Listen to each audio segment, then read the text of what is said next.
Hello everyone, আসসালামু আলাইকুম। কী অবস্থা সবার? আজকে আমার সারাদিনের খাবার শেয়ার করছি। ফার্স্টে খেয়েছিলাম সকালবেলা নাস্তায় ডিম আর পরোটা।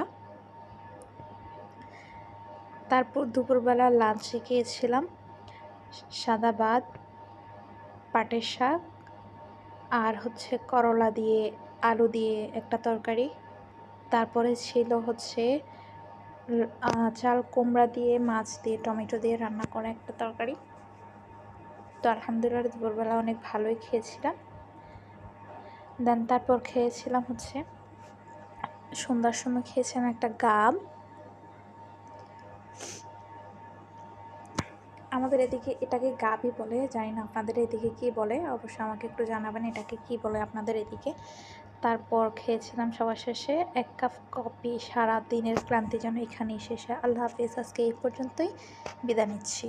পরবর্তী ভিডিও দেখার জন্য আমার চ্যানেলটি সাবস্ক্রাইব করে রাখবেন। আল্লাহ হাফিজ।